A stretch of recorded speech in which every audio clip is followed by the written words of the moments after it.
Hello everyone and welcome to Speak Fluent with Armeen. I'm your host Armeen and I'm so excited to have you here with us today. This is the podcast where we help you improve your English skills by exploring interesting topics, learning new vocabulary, and practicing useful phrases that you can use in everyday life. And I'm Ameliya, your co-host. Whether you're a beginner or someone looking to fine-tune your fluency, this is the perfect place for you. Each episode will dive into a unique topic that's not only fun to learn about, but also packed with English expressions and tips to boost your confidence in speaking. That's right. Today's episode is all about the word metropolis. What is it? What makes these giant cities so exciting and challenging? And of course, how can we use this topic to expand our English vocabulary and improve our conversational skills? So grab your notebook, get comfortable, and let's get started with another episode of Speak Fluent with Armin. Metropolis, exploring life in a big city. Welcome to our English learning podcast. Today, we'll be talking about an exciting topic, metropolis. You may have heard this word before, but what does it really mean? A metropolis is a huge city that is usually very busy and full of life. These cities are important because they are where so many things happen: business, culture, entertainment, and much more. Let's explore what makes a metropolis so special and what life is like in these amazing places. It's also great because it immediately tells the audience what the podcast is about. Now, moving to the next part. Today, we'll be talking about an exciting topic, metropolis. Here, the phrase "we'll be talking" uses the future continuous tense. This tense shows that the discussion is planned and will happen throughout the episode. Good point. Plus, the word exciting is an adjective that makes the topic sound interesting. Using descriptive words like this can really engage listeners. Then you may have heard this word before, but what does it really mean? This question is a great teaching technique. It makes the audience think about their current knowledge and prepares them to learn something new. Exactly. And the phrase "may have heard" is a perfect example of the present perfect tense combined with a modal verb. It's used to talk about a possibility in the past. Now, the definition comes next. A metropolis is a huge city that is usually very busy and full of life. This sentence uses simple present tense again, which is ideal for defining or describing things. I like how the words huge city, busy, and full of life give a clear image of what a metropolis is. These are common and easy to understand words, which makes the explanation accessible for English learners. Agreed. Then we have, these cities are important because they are where so many things happen: business, culture, entertainment, and much more. The word "because" introduces a reason, which is a helpful way to explain why something is important. Also, listing examples like business, culture, entertainment helps learners understand the broad scope of what a metropolis offers. That's right. And the last sentence, let's explore what makes a metropolis so special and what life is like in these amazing places, is an invitation to continue listening. It uses the phrase "let's," which is a friendly and inclusive way to suggest doing something together. Fantastic analysis, Armin. I think we've given our listeners some great tools to understand this introduction and apply its structure to their own English practice. I agree. So let's continue the podcast and dive deeper into the fascinating world of metropolises. What is a metropolis? The word metropolis comes from Greek, meaning mother city. In the past, it referred to the main city of a region or colony. Today, we use it to describe a very large and important city. Think of places like New York, London, Paris, or Tokyo. These cities are famous worldwide and have a lot of influence in areas like business, fashion, technology, and entertainment. Metropolises are not just big, they are super busy. You will find people from all walks of life, tall buildings, crowded streets, and a lot of energy everywhere you go. They are like the heart of a country, pumping with activity day and night.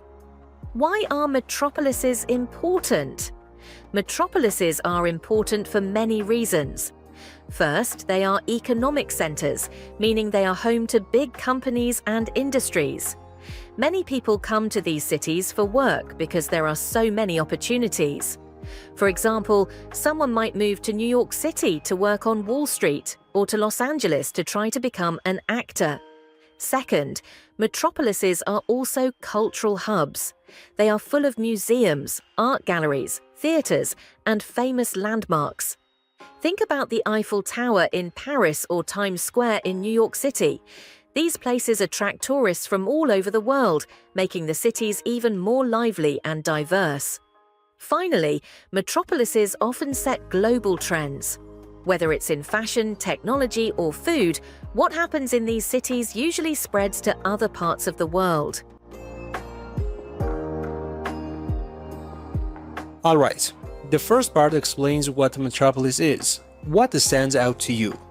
Well, Armin, the word metropolis comes from Greek, and it's a great example of how many English words are rooted in ancient languages like Greek or Latin. It literally means mother city, which is interesting because it shows the historical importance of metropolises as central cities in a region or colony. Exactly, and today the meaning has expanded. We now use the word to describe cities that are not only large but also incredibly influential. Places like New York, London, Paris, and Tokyo. These cities play a huge role in areas like business, fashion, technology, and entertainment. That's right. I like how the text describes metropolises as the heart of a country, pumping with activity day and night. It's a nice metaphor, isn't it? It paints a picture of a city that never sleeps, always full of energy and life. It's a great metaphor. It also introduces some useful vocabulary, like tall buildings, crowded streets, and people from all walks of life. These are perfect phrases for describing a busy, bustling city. Definitely. And I also noticed the phrase super busy. It's a casual but very natural way to describe something with a lot of activity. English learners could easily use this phrase in their conversations. For example, my day was super busy. Good point. Now let's move on to the next part. Why are metropolises important? This section highlights the role of metropolises as economic centers. They're places where big companies and industries are located, offering a lot of job opportunities. It also gives examples like working on Wall Street in New York or becoming an actor in Los Angeles. Yes, and it introduces another great phrase, cultural hubs. Metropolises are filled with art, music, museums, and landmarks like the Eiffel Tower in Paris or Times Square in New York. These places not only attract tourists but also make the cities more diverse and exciting.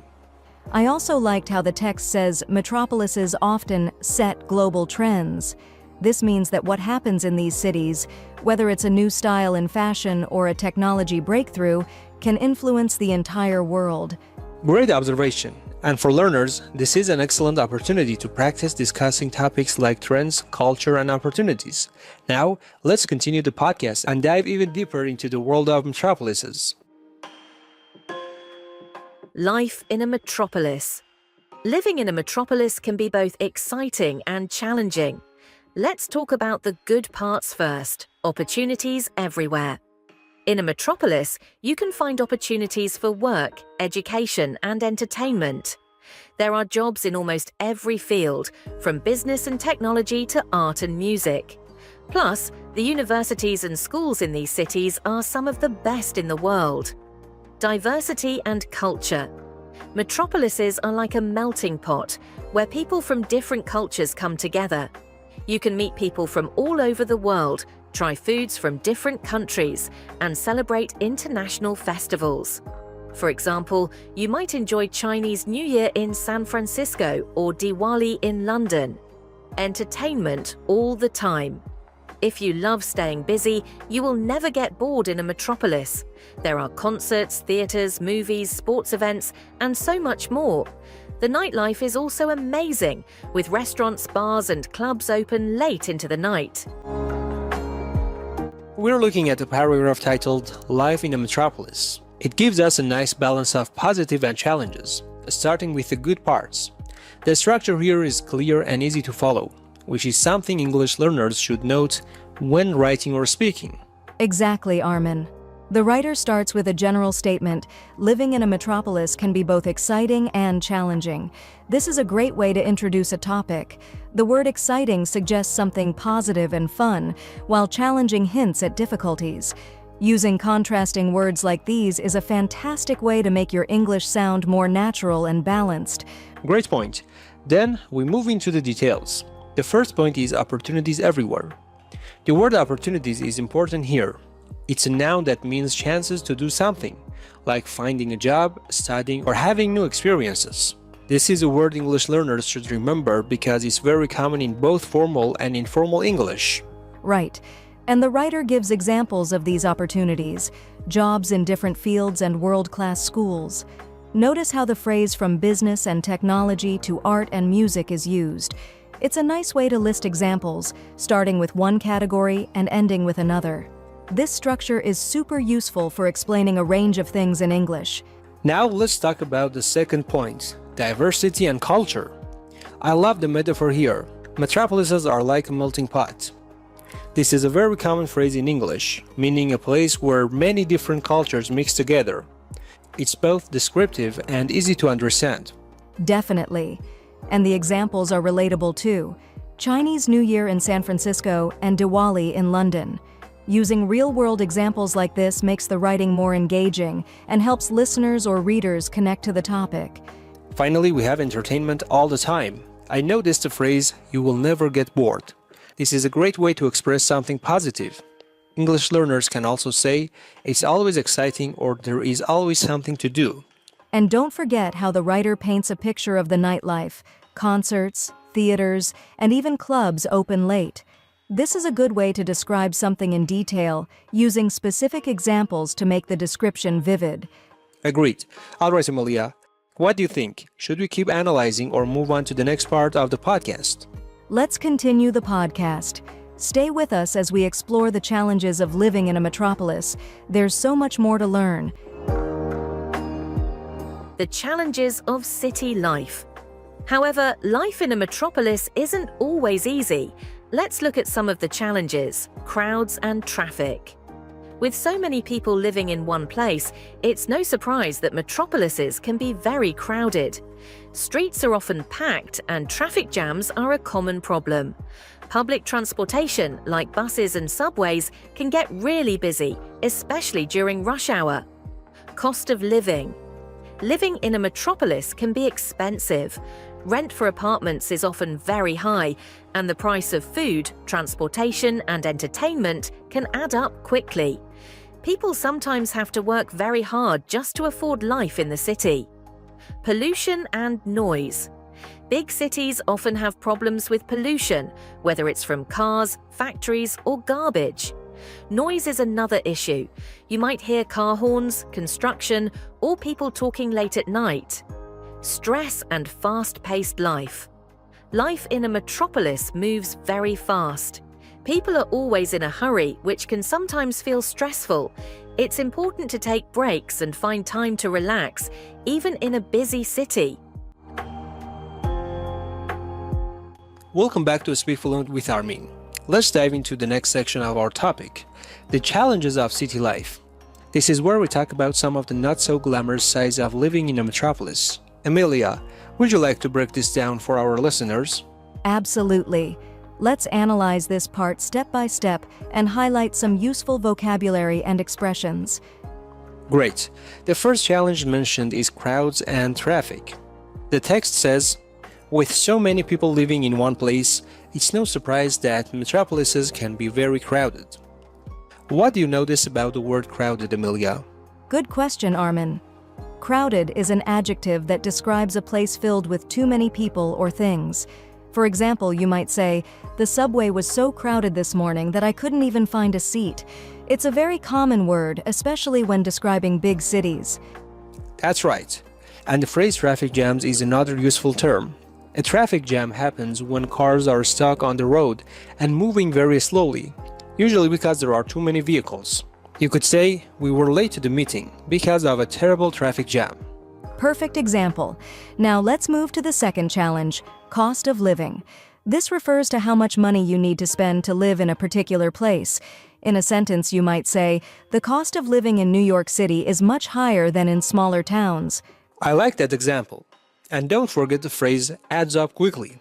The small expenses can become large over time. For instance, eating out every day really adds up quickly. Good point. Now, the third challenge is pollution and noise. Pollution refers to harmful substances in the air, water, or land. In big cities, we often talk about air pollution caused by cars and factories. Noise refers to unpleasant sounds like car horns or construction. And the phrase you might hear is a great way to practice speaking about possibilities. For example, in a big city, you might hear loud music or people talking late at night. Finally, we have stress and fast-paced life. The word fast-paced describes something that moves quickly, like city life. It's important to know this word because it's often used to describe busy jobs or lifestyles. Definitely. And I love the advice in the text. It's important to take breaks and find time to relax. This sentence uses a structure it's important too, which is helpful for giving advice. For example, it's important to drink water when you feel tired. Those are excellent points, Armin. I think we've covered the key expressions and vocabulary here. I agree. Now that we've analyzed this part, let's continue the podcast and look at how metropolises are changing to deal with these challenges. Stay tuned. Transportation in a metropolis. One of the most interesting things about a metropolis is how people get around. Because these cities are so big, they need good transportation systems. Public transit. Most metropolises have subways, buses, and trains that help people travel quickly. For example, the London Underground and the New York Subway are famous public transit systems, taxis and ride shares. In addition to public transportation, you'll find taxis and services like Uber or Lyft, which make it easy to move around. Walking and biking. Many people choose to walk or bike, especially if they live close to work or school. Some cities also have bike sharing programs, which are good for the environment. Alright, Emilio, let's dive into the section about transportation in a metropolis. This part is very useful because it introduces common ways people move around in big cities. Definitely, Armin. Let's break it down for our listeners. The first sentence says, "One of the most interesting things about a metropolis is how people get around." The phrase "get around" is an informal way to say travel or move from one place to another. It's a very common expression in spoken English. Exactly. For example, you could say, "I usually get around the city by bike." Now the text continues with, "Because these cities are so big, they need good transportation systems." Here, transportation systems refers to all the ways people travel, like buses, trains, and even walking paths. Right? Then the text introduces three main types of transportation: public transit, taxis and ride shares, and walking or biking. Let's go through these one by one. Sure. First, we have public transit. The text says, most metropolises have subways, buses, and trains that help people travel quickly. The word subways refers to underground trains, which are very common in big cities. And the example of the London Underground and New York Subway is great because these are well-known public transit systems. Good point, Armin. And transit is another word for transportation. So if someone says, "I take public transit every day," they mean they use buses, trains, or subways. Next, the text talks about taxis and ride shares. It says, "You'll find taxis and services like Uber or Lyft, which make it easy to move around." Yes, this is important vocabulary for everyday English. Ride shares are services where you book a ride through an app, like Uber or Lyft. It's a very modern way of getting around. For example, you could say, "I booked a ride share to get to the airport." Finally, the text mentions walking and biking. It says, "Many people choose to walk or bike, especially if they live close to work or school." This is great vocabulary for talking about transportation, and the idea of bike-sharing programs is useful for learners because these programs are common in metropolises. Absolutely. The phrase "good for the environment" is also worth pointing out. It's a way to describe things that help reduce pollution, like biking instead of driving. I agree. All right, I think we've analyzed this part in detail. Let's continue the podcast with the next section. How metropolises are changing. Metropolises are always changing to keep up with the times. Many cities are now focusing on becoming more sustainable. This means they are trying to reduce pollution and save energy. For example, green buildings. New buildings are designed to use less energy and create less waste. Electric cars. Cities are encouraging people to use electric vehicles instead of gas-powered cars. Better recycling. Programs for recycling and reducing waste are becoming more common. These changes help make metropolises healthier and more enjoyable places to live. Words and phrases to remember. Before we finish, let's review some useful English words and phrases we use today. Metropolis, a very large and important city. Melting pot, a place where people from different cultures come together. Rush hour, the busiest time of day for traffic and public transit. Cost of living, how much money it takes to live in a certain place. Sustainable, using resources in a way that doesn't harm the environment. Final thoughts. Metropolises are incredible places full of opportunities and challenges. They are the centers of modern life, where people from all over the world come to work, learn, and create. While life in a metropolis can be stressful at times, it's also exciting and full of possibilities. Thank you for joining us today. We hope this podcast helped you learn more about metropolises and improve your English. Don't forget to practice using the new words and phrases we discussed. See you next time. Now let's break down the section on how metropolises are changing. Ameliya, what's the key takeaway here? The main idea is that many cities are focusing on becoming more sustainable. This is a really important word for English learners. It means using resources in a way that doesn't harm the environment. Armin, why do you think this word is so commonly used these days? That's a great question. It's because sustainability is one of the biggest challenges for cities today. Words like green buildings and electric cars are directly connected to this concept.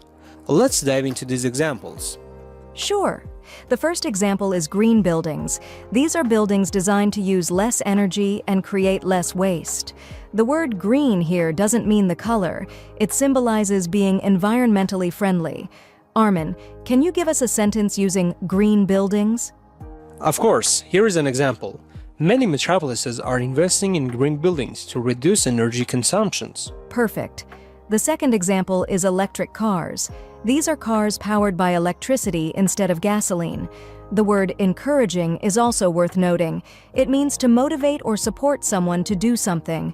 For example, cities are encouraging people to drive electric cars by building charging stations. Exactly. And the last example is better recycling. Recycling means taking materials like paper, plastic, and glass and turning them into new products.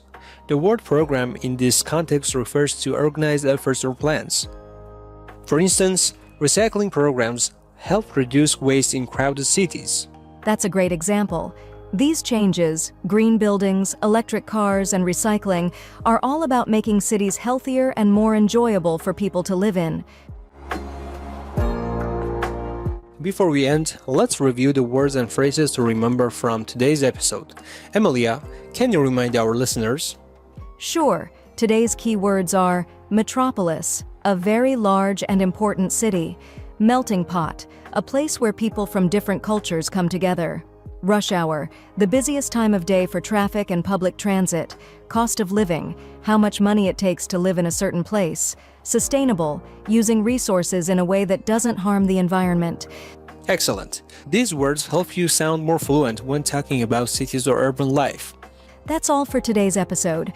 Remember, metropolises are full of opportunities and challenges, and they're constantly evolving.